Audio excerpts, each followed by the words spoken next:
नमस्कार, स्वागत है आपका हमारी खास पेशकश गोल्डन शॉपिंग की पाठशाला। आज हम आपको बताने वाले हैं कि सोने में और डायमंड में अगर आप खरीदना चाहते हैं तो क्या क्या आपको ध्यान में रखना है और क्यों खरीदारी करनी चाहिए, किन किन बातों का आपको ध्यान रखना होगा, तमाम मुद्दों पर हम चर्चा करेंगे। और मैं हूं मुंबई के सिर्फ इलाके में जो SEZ है, स्पेशल इकोनॉमिक जोन है, जहां पर ज्वेलरी की मैन्युफैक्चरिंग होती है। और उस पर बातचीत करने के लिए हमारे साथ एक बेहद ही खास मेहमान है, कामा ज्वेल्स के MD हैं कॉलिन शाह। शुक्रिया सर, आपने वक्त दिया 18 और स्वदेश के लिए। सबसे शुरुआत सर गोल्ड के साथ करेंगे क्योंकि सबसे ज़्यादा पॉपुलैरिटी गोल्ड की ही होती है और आमतौर पे लोग त्योहारी सीजन में सबसे ज़्यादा खरीदारी भी करते हैं।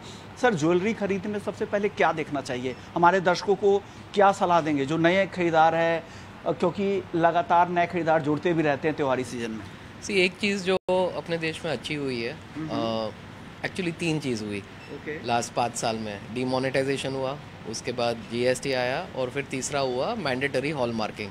सो इससे क्या हो गया कि आज किधर से भी आप सोना खरीदो, आज लगभग लाख रिटेलर है जो हर महीना हॉल मार्किंग के लिए ज्वेलरी देते हैं। तो आज पहले के टाइम के जैसा नहीं रहा कि अगर आपने कुछ खरीदा तो आपको मालूम नहीं है कि ये 22 कैरेट है कि 18 कैरेट है कि क्या है, राइट। आपको कोई जिस पे विश्वास था उससे ही खरीद सकते थे। अब आज ऐसा नहीं रहा, आप किसी से भी खरीद सकते हो हिंदुस्तान में, और लाखों रिटेलर का जो प्योरिटी ऑफ गोल्ड है वो सही है। तो अब मेन चीज़ क्या रहा, तो वो रहा डिज़ाइन। तो जो डिज़ाइन आपको आकर्षक करे, जिससे आपको लगे आप खुशी कुछ पा रहे हो, वो डिज़ाइन देख के आपको खरीदना चाहिए। सर, यहाँ पे काफ़ी सारी ज्वेलरी मेकिंग होती है, तो क्या ये पूरा प्रोसेस है या खांचा तैयार हो रहा है, इस तरह की ज्वेलरी है? नहीं, ये वैक्स पीस है। हमारा जो इधर मैन्युफैक्चरिंग का जो प्रोसेस है, मेथड है, वो है लॉस्ट वैक्स कास्टिंग मेथड। सो इससे क्या होता है कि हम लोग पहले मोल्ड बनाते हैं, मोल्ड से ये वैक्स शूट होता है, फिर उसका कास्टिंग होता है। हीरे पहले वैक्स में ही सेट किए हुए हैं और फिर उसकी ज्वेलरी बनती है। सर, अगर कोई ज्वेलरी अगर खरीद रहा है, क्योंकि उसमें काफ़ी ज़्यादा रोल हो जाता है कि आपके ऊपर कौन से स्टोन्स लगे हुए हैं या किस तरह की डिज़ाइन है, क्योंकि उसके चार्जेस वगैरह कैसे ब्रेकअप में कैसे देखना चाहिए कोई भी ज्वेलरी अगर आप खरीदते हो तो? लगभग आज सारे रिटेलर अपने देश में कि दुनिया भर में वो ब्रेकअप देते हैं कि आज हीरे का जो कॉस्ट है तो वो उसके कलर और क्लैरिटी पे मायना रखता है कि आज वो VVS है, VS है, ऐसा है। तो जो भी सर्टिफिकेशन है जो भी लैब का और कलर क्लैरिटी के हिसाब से उसका रेट रहेगा। फिर आया सोने का रेट, तो सोने का रेट तो हर रोज़ आज गूगल करो तो भी मालूम है कि कौन सा क्या सोने का रेट है। और फिर आया लेबर, तो लेबर पूरी बनावट पे है कि आप किस टाइप की ज्वेलरी ले रहे हो। अगर सिंपल टाइप की ज्वेलरी है तो उसका एक पर ग्राम लोअर रेट रहेगा, अगर थोड़ा और कॉम्प्लेक्स ज्वेलरी है तो उसका हायर रहेगा। वो रिटेलर टू रिटेलर और हर डिज़ाइन का थोड़ा फ़र्क रहता है। सर, अब मैं अगले सवाल की तरफ बढ़ूंगा। मैं आपसे ये जानना चाह रहा हूँ कि अगर कोई ज्वेलरी अगर ख़रीदता है आप कहीं से, अगर तो उसकी रीसेल वैल्यू कैसे तय होती होगी कि अगर मैं वापस उस शॉप में उसी स्टोर में जा रहा हूँ तो कैसे तय करते होंगे कितना इनको रिटर्न देना चाहिए, कितना उनका डिडक्ट हो जाता है? लगभग सारे रिटेलर अपने देश में हीरा और सोना का जो आज का मार्केट वैल्यू है वो देते हैं। ओके और मजूरी आपका कट हो जाता है। सर, मेकिंग चार्ज वगैरह? मेकिंग चार्ज आमतौर पे क्या देखना चाहिए, कितना होना चाहिए making charge? Making charge very करता है, मगर आप समझो आपने अगर लाख रुपए की चीज़ ली तो 10 से 25% के बीच में आपका मेकिंग चार्ज रहेगा। क्राफ्टमैनशिप पे डिपेंड करेगा कि कितना कुछ आपका जाएगा। सर, अब बात आती है कि अगर जो खरीदार हैं उनको क्या और देखना चाहिए, क्या गोल्ड की प्योरिटी की तरफ ज़्यादा जाना चाहिए, जहाँ पे ज़्यादा से ज़्यादा गोल्ड हो, स्टोन्स पे कम फोकस करना चाहिए, या उनकी पसंद है डिज़ाइन पे भी फोकस कर सकते हैं वो अपनी? सबसे मेन इंपॉर्टेंट चीज़ है डिज़ाइन।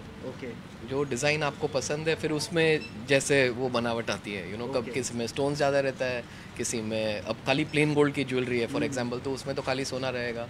अब अगर आप जड़ाऊ पोल की ले रहे हो तो वहाँ पे जरा जेम स्टोन और वो पोल की रहता है, और अगर डायमंड ले रहे हो तो डायमंड दिखेगा। तो हर स्टोन्स के अलग से सर्टिफिकेट आते हैं? डायमंड की मैं बात नहीं कर रहा हूँ, बाकी स्टोन्स की बात कर रहा हूँ। तो वहाँ पे हर स्टोन का सर्टिफिकेट आता है। नेचुरल में हर स्टोन का, लेकिन उसके प्राइसिंग रेगुलेटेड नहीं है, तो इससे ये दिक्कत तो नहीं होती होगी कि प्राइस ऊपर नीचे मिल जाए? अगर मुझे पता नहीं कि पोल्की के क्या प्राइसेस चल रहे हैं, बाकी किसी स्टोन्स के क्या प्राइसेस चल रहे हैं, तो वो प्राइस कौन डिसाइड करता है? अपना एक ये जो इंडस्ट्री है, इतना कंपटीशन है कि आप इंडिया में कोई भी हाई स्ट्रीट पे जाओगे तो आपको लगभग 25 से 50 ज्वेलरी की शॉप मिलेगी।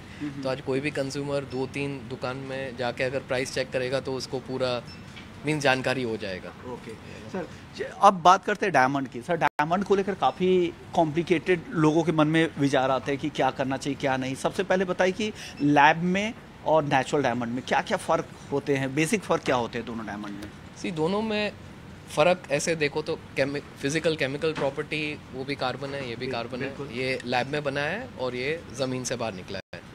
और नेचुरल डायमंड को लगभग 5 बिलियन ईयर्स लगते हैं एक नेचुरल डायमंड को बनाने के लिए। वोल्केनो इरप्ट होता है तभी वो ज़मीन पे भी आता है, नहीं तो वो लगभग ज़मीन के 10 किलोमीटर्स अंदर है, राइट।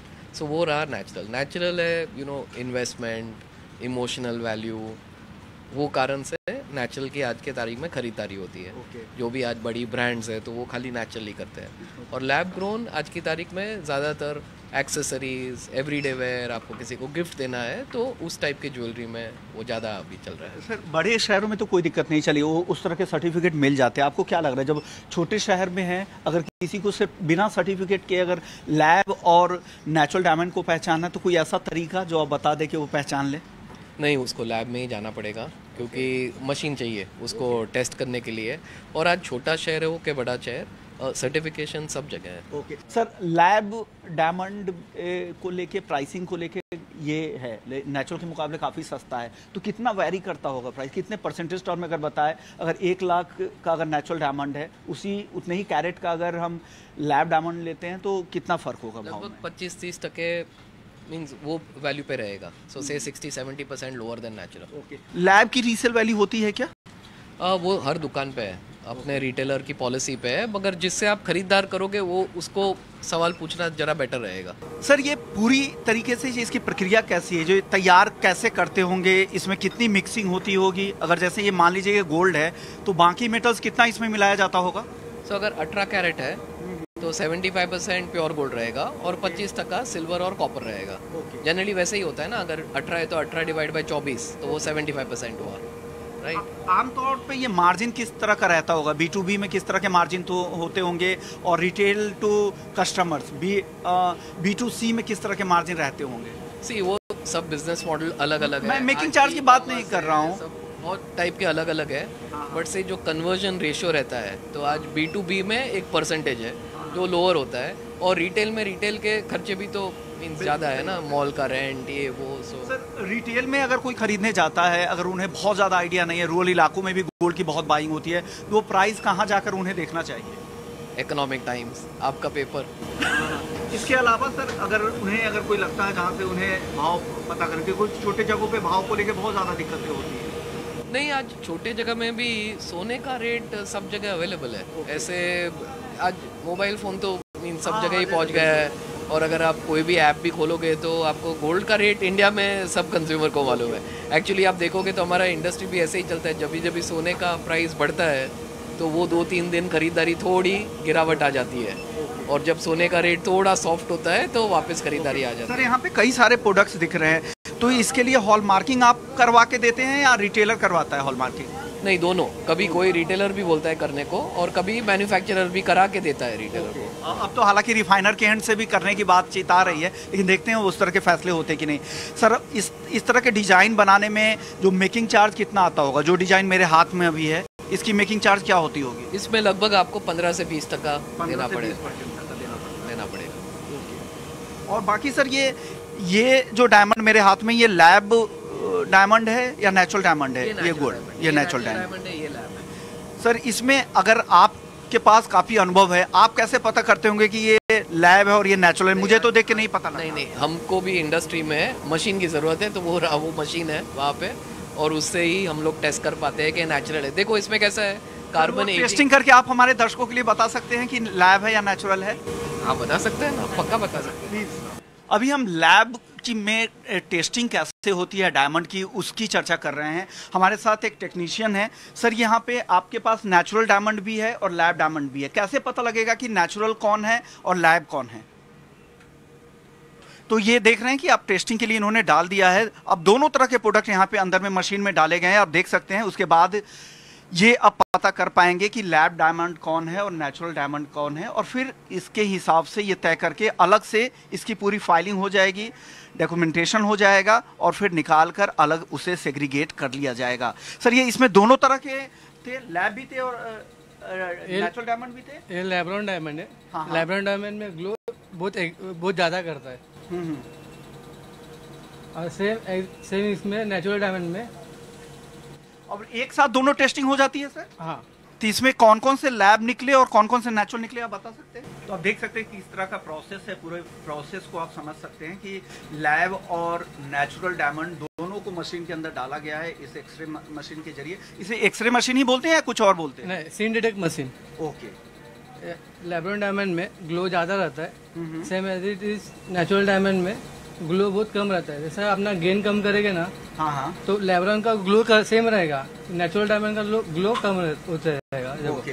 तो इसके अलावा इसके बारे में और कुछ चीजें निकल के आती है या सिर्फ ये पता करते हैं कि ये लैब है और ये नेचुरल डायमंड? नेचुरल डायमंड में अपन स्टॉप करके इधर पता कर सकते हैं नेचुरल डायमंड है। ओके। लैब्रोन में अपन करेंगे तो अपने को रेफर में जाएगा। ओके। तो वो लैब्रोन है अरे नेचुरल। ओके, तो यही एक प्रक्रिया होती है। इसके अलावा सर और कौन कौन सी प्रक्रिया रहती होगी ये जानने के लिए? नहीं, इसका यही है, बेसिकली डेटिंग है, कार्बन डेटिंग। हाँ। तो एक मालूम पड़ता है कि ये 5 बिलियन ईयर ओल्ड डायमंड है और ये अभी नया है, 10 साल के अंदर के एरिया का, राइट। प्रक्रिया भले ही हो। पेंटिंग का एजिंग कैसे करते हैं कि ये पेंटिंग 1000 साल पुराना है, 2000 साल पुराना है और ये अभी बना हुआ है, तो ये उस टाइप का टेक्नोलॉजी है। ओके सर, प्राइसेस का क्या आउटलुक है? क्योंकि डायमंड का मार्केट पिछले काफी दिनों से सप्रेस था, उस तरह की तेजी नहीं आई थी, और जिस तरह की सप्लाई है लैब ग्रोन डायमंड की उससे नेचुरल के भाव भी स्थिर है। क्या लग रहा है आगे, क्या जब गोल्ड के दाम इतनी तेजी से बढ़े तो आपको लगता है कि डायमंड मार्केट में काफी मौके हैं? नहीं, पैंडेमिक के बाद देखो एक प्राइस बहुत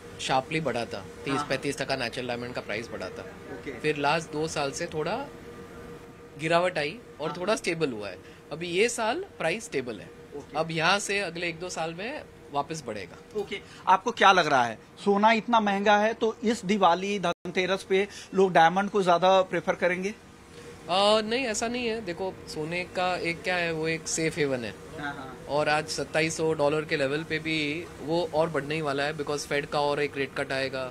यूएस के इलेक्शन में देखो, आइदर डेमोक्रेट के रिपब्लिक दोनों में से भी कोई आया तो डेफिसिट वहां बढ़ने वाली है।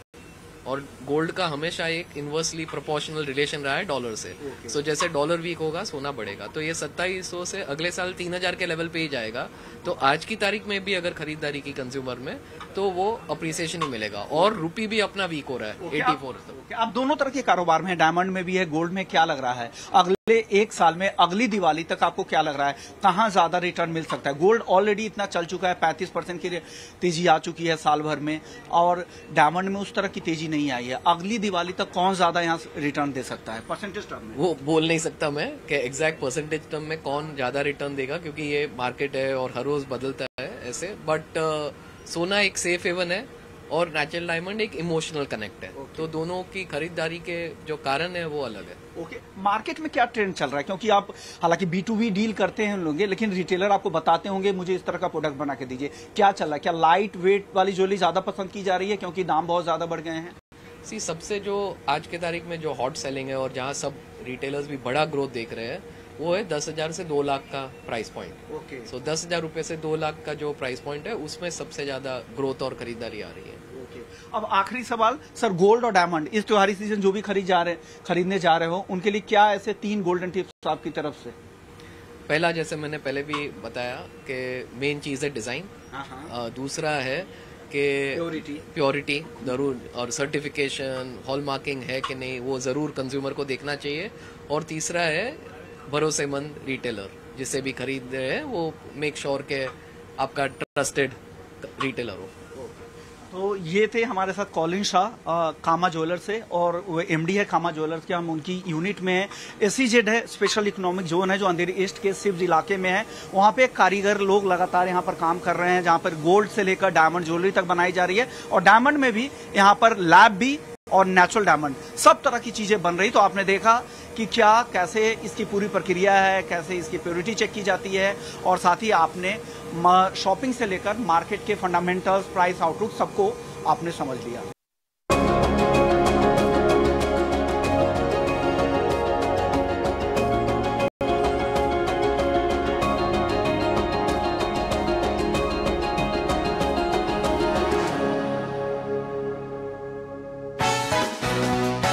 सुख शांति, हेल्थ और wealth over the long term. Wealth important है, लेकिन हेल्थ उससे काफ़ी ज़्यादा इंपॉर्टेंट है। लक्ष्मी की कृपा हम सभी निवेशकों पे बनी हुई है और वो बनी रहनी चाहिए। मैं इसको इंग्लिश में बोलूँगा तो सेम नहीं रहेगा। तो हेल्थ, हैप्पीनेस एंड प्रॉस्पेरिटी, सुख समृद्धि खुशहाली, और इसी प्रार्थना के साथ आप सभी को दिवाली की और नए वर्ष की बहुत बहुत शुभकामनाएं।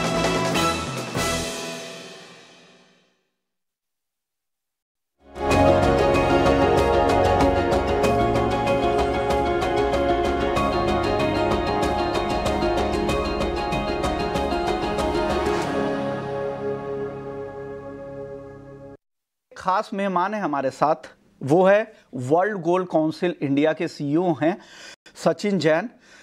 सचिन जी, बहुत बहुत शुक्रिया, आपने वक्त दिया 18 हाउस स्वदेश के लिए, और एक ऐसे समय में दिया आपने जो त्योहारी सीजन से ठीक पहले है, और गोल्ड और सिल्वर में काफ़ी वॉलेटिलिटी दिख रही है, और हर कोई जानना चाह रहा है कि क्या हो रहा है मार्केट में, किस तरह की डिमांड है, डिमांड ड्रिवन है या फिर सिर्फ अनसर्टेनिटी की वजह से इस तरह की तेजी आई है। सबसे पहला सवाल मैं यही जानना चाह रहा हूँ कि 2024 में अब तक किस तरह का डिमांड को लेकर ट्रेंड रहा है, और 2025 में क्या यही ट्रेंड कंटिन्यू होगा गोल्ड मार्केट में? 2024 बहुत ही महत्वपूर्ण साल रहा है गोल्ड इंडस्ट्री के लिए और भारतवर्ष के लिए और पूरे संसार के लिए। गोल्ड के प्रति अगर आप फोकस करें तो इस साल में हमारी करीब 39 हमने पीक्स देखी हैं जो गोल्ड में प्राइस में थ्रू द ईयर हमारे को मिली, और इसके कई रीजंस रहे। जो पहले क्वार्टर्स में थोड़ा सेंट्रल बैंक का बाइंग काफी ज्यादा था, उस वजह से हमने मोमेंटम देखा, और सेकेंड हाफ द ईयर में जो हम देख रहे हैं वो फाइनेंशियल मार्केट्स और आपका जो एक gold as an asset class को लेके एक कॉन्फिडेंस बढ़ा हुआ है, और पर्टिकुलरली ट्रिगर्ड बाय जो हमारा जियोपॉलिटिकल सिचुएशन चल रही है, तो इसको लेके काफी ये बढ़ोतरी है। लेकिन ये अनप्रेसिडेंटेड रेंज में भी चल रहा है, काफी इट्स बीन ये एक्सपेक्टेशन से काफी ऊपर था। और इस दौर में जो हमारा एक सोचना है कि जो डिमांड भारतवर्ष में इम्पैक्ट कर रही है वो ज्वेलरी पे कर रही है, और ऑल्दो जब ड्यूटी गिरी थी जुलाई एंड में, तो अगस्त हमारा बहुत ही महत्वपूर्ण एक हमारा महीना रहा। लेकिन जब जैसे हमने पिछले 15 दिन में देखा है प्राइसेस 80,000 के ऊपर पहुंच चुके हैं, तो उसमें एक हमने थोड़ा स्लो डाउन देखा है, लेकिन ऐसा रुकावट नहीं देखी। जो हमने फीडबैक इमिडिएटली लिया है, जो ये हफ्ता गेटिंग जो आप समझे कि धनतेरस के प्रति जाता हुआ, ये बहुत इंपॉर्टेंट हफ्ता रहता है, और इसमें मूवमेंट है, कम है लेकिन मूवमेंट अच्छा है। तो हमारा सोचना है कि अगले 2 से 3 दिन में हमारे क्लैरिटी आ जाएगी कि धनतेरस कैसे निकलना चाहिए। लेकिन इंडस्ट्री की प्रेपरेशन, ज्वेलर्स की प्रेपरेशन काफी स्ट्रांग है, और जो एक बहुत ज्यादा हमने एक बढ़ोतरी देखी है वो इन्वेस्टमेंट बार एंड कॉइन में सबसे ज्यादा बढ़ोतरी हमारे को पिछले 2 क्वार्टर में देखने को मिली है, और ये कंटिन्यूड रहना चाहिए। और जो आपने हमसे पूछा कि 2025 में क्या ट्रेंड आना चाहिए, आई थिंक सबसे एक इम्पॉर्टेंट रहेगा कि गोल्ड को एज अ फाइनेंशियल एसेट काफी महत्वपूर्ण तरह से देखा जाएगा, और बोथ फाइनेंशियल प्रोडक्ट्स में और बार एंड कॉइन में। तो ये एक कांस्टेंट रहना चाहिए, और काफी इंपॉर्टेंट चेंज ओवरऑल गोल्ड में आएगा। ओके, बिल्कुल सही बात है। तो आपको लग रहा है कि बार कॉइन्स को लेकर लोगों की दिलचस्पी इसलिए बढ़ी होगी क्योंकि उसे इन्वेस्टमेंट के तौर पे भी देखा जाता है, अगर डिजिटल नहीं ले, और डिजिटली भी उसको भी खरीद सकते हैं। एक सवाल मेरा सेंट्रल बैंक की बाइंग को लेकर होगा, क्योंकि फर्स्ट हाफ जैसा आप कह रहे थे काफ़ी अच्छी बाइंग हुई थी सेंट्रल बैंकों की, अब सेकेंड हाफ में क्या रिपोर्ट है? कुछ ताज़ा अगर सेंट्रल बैंकों की तरफ से अगर बाइंग के नंबर्स अगर आपके पास है, वो एक्सक्लूसिव डिटेल्स है, तो वो रिपोर्ट भी शेयर कर सकते हैं सर हमारे दर्शकों के साथ। सर ये हम आपको और समझिए 1 से 2 हफ्ते में पूरी डिटेल आपको दे पाएंगे पिछले तिमाही की। लेकिन हमने एक सर्वे किया था जून जुलाई में, जो हम सेंट्रल बैंक का सर्वे ऑल ओवर द वर्ल्ड करते हैं, जिसमें हमारे को करीब 29% सेंट्रल बैंकों ने फीडबैक दिया था कि वो अपनी कंटिन्यूड बाइंग रखेंगे। तो ये हमारे को एक सॉलिड एक फैक्ट मिला है। उसके अलावा जो हमने देखा है पिछले महीनों में, जैसे हमारा रिजर्व बैंक ऑफ इंडिया की बाइंग कंटिन्यूड रही है, और काफी अदर बैंक है, पोलैंड की बढ़ी है, और काफी अदर बैंक्स की एक रही है। लेकिन मैं अगर आपसे 1 से 2 हफ्ते के बाद मैं आपको एग्जैक्ट दे पाऊंगा कि कौन सा बैंक कहाँ है। लेकिन जो जनरल सेंस है वो ये है कि विद इंक्रीज ये जो हमारा डी डॉलराइजेशन है और एक जियोपॉलिटिकल एक टेंशन है, उसको लेके सेंट्रल बैंक की परचेजिंग काफी स्ट्रांग रहेगी। ओके, तो सेंट्रल बैंकों की बाइंग तो अच्छी हो रही है, लेकिन जो रिसेंट डेटा है वो आप 1 से 2 हफ्ते में हमारे साथ शेयर करेंगे। ज़रूर हम आपको जोड़ेंगे भी और पूछेंगे भी फिर से यही सवाल। हालांकि अभी हो सकता है कि आपको अपने डेटा रिलीज करने होंगे, फिर ऑफिशियली आप हमें कम्युनिकेट करेंगे। चलिए अगले सवाल की ओर बढ़ते हैं। रूरल डिमांड एक काफ़ी अहम होता है, क्योंकि हिंदुस्तान की जो बड़ी बाइंग होती है ना गोल्ड की, वो हमारे ग्रामीण इलाकों में ज़्यादा होती है।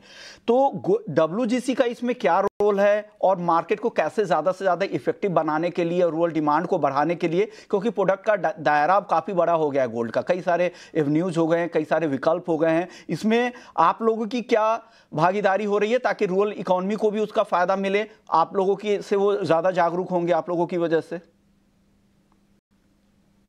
जी जी, तो इसमें सर सबसे पहले तो जैसे एक जो जो हमारा UHID का स्कीम है, जिसमें एक आपकी हॉलमार्किंग है, उससे एक बहुत इंपॉर्टेंट फर्क पड़ रहा है। और हम देख रहे हैं कि जो कि पूरे देश में अभी कवरेज नहीं है, लेकिन जो मेजॉरिटी ज्वेलरी इन छोटे शहरों में, गाँव में जा रही है, वो बड़े शहरों से जा रही है और ट्रेडमार्क अपनी हॉलमार्क होके जा रही है। तो एक तो उससे बहुत बड़ा फर्क पड़ना चाहिए, और एक कंज्यूमर को एक कॉन्फिडेंस के साथ जिस प्रोडक्ट को ले रहे हैं वो ट्रांसपेरेंटली उनको मिलेगा, इस बात की हमारे को एक सेटिस्फैक्शन है कि ये एक चेंज आ रहा है। उसके अलावा आप देखिए कि गोल्ड लोन स्कीम जो आपकी जो थी, जो पहले मोस्टली साउथ इंडिया में थी, रूरल में भी थी, टियर 2, टियर 3 और टियर 6 सिटीज में भी थी, ये अब पूरे देश में एक बढ़ रही है। और हम लोग काफी ऐसी कंपनियों से बात कर रहे हैं कि उनको हम कैसे आगे एक बढ़ोतरी दें कि ये एक ट्रांसपेरेंट रेगुलराइज प्रोडक्ट आगे बढ़े और लोग और रूरल इंडिया इसका एडवांटेज ले पाए। अब सचिन जी, रूरल इंडिया के बाद अब मैं बात करना ये चाहूँगा कि किस तरह से कंज्यूमर के प्रेफरेंस गोल्ड को लेकर चेंज हो रहे हैं, क्योंकि हम फिजिकल बाइंग ट्रेडिशनली हम बहुत ज़माने से करते आ रहे हैं, लेकिन अब वो पूरी तरह से शिफ्ट हो रहा है, फाइनेंशियलाइजेशन हो रहा है गोल्ड का, गोल्ड ETF की बाइंग धीरे धीरे बढ़ती जा रही है। ये इस तरह के चेंज को क्या ड्राइव कर रहा है और गोल्ड ETF का मार्केट आने वाले समय में आपको कैसा दिख रहा है? सर अगर आप देखें, इस साल में सबसे ज्यादा गोल्ड सबसे ज्यादा परफॉर्म किया एज एन एसेट क्लास, और जो रिटर्न हमारे गोल्ड के निकले which have been very healthy, इसको लेके फाइनेंशियल एक इंडस्ट्री तो काफी इंटरेस्टेड है। ETF हमारे देश में अगर आप देखें तो बहुत ही एक एंट्री लेवल पे बहुत एक तरह से नया प्रोडक्ट ही सम्मान है, और हमारा सोचना ये है कि अगले 2 से 5 साल के अंदर ETF मार्केट इंडिया में काफी ग्रो करेगा। इसके कई रीजंस हैं। वन ऑफ कोर्स, जैसे मैंने बोला कि फाइनेंशियल मार्केट्स में और रिटर्न हमने गोल्ड का देखने को मिला, प्लस आपका डीमैट अकाउंट्स को लेके जो एक बढ़ोतरी पिछले कुछ सालों में हुई है, उससे एक अवेयरनेस ETF की बढ़ रही है, और अगले 2 से 5 साल में काफी ग्रोथ आनी चाहिए। जो बारिंग कॉइन का आपने पूछा, तो वो Q2 में जो अप्रैल में जून में हमने देखा था, उसमें करीब 47% की बढ़ोतरी थी, और इस तिमाही में जो अभी सितंबर एंड में खत्म हुआ है, उसके रिजल्ट्स हम आपको अगले हफ्ते में दे पाएंगे। लेकिन उसमें भी हमारा सोचना यह है कि करीब 40% के से ऊपर ही इसका इंक्रीज रहा है इन वॉल्यूम। और वैल्यू अगर जगह और देखें तो क्योंकि पिछले साल से इस साल में बहुत बढ़ोतरी है प्राइस में गोल्ड के, तो वैल्यू वाइज ये करीब 70 से 80% के बीच में बैठे। बिल्कुल, जैसे जैसे रिटर्न मिले हैं लोगों को, उस हिसाब से उनकी दिलचस्पी भी गोल्ड ETF की तरफ बढ़ी है, क्योंकि इस साल के रिटर्न अगर आप देखें तो एक ज़बरदस्त रिटर्न गोल्ड ने दिया है। शुक्रिया सचिन जी, आपने वक्त निकाला और हमारे दर्शकों को गाइड किया, क्या कुछ चल रहा है, डिमांड का ट्रेंड क्या कह रहा है और किस तरह के प्रेफरेंसेस लोगों के बदल रहे हैं, गोल्ड को लेकर लोगों की दिलचस्पी किस तरफ जा रही है, ये आपने बताया। जल्द आपसे बातचीत होगी और जानेंगे कि सेंट्रल बैंकों के डेटा क्या कह रहे हैं, किस तरह की बाइंग, लेटेस्ट ट्रेंड क्या है। 1 से 2 हफ्ते में वापस आपसे बातचीत होगी सर।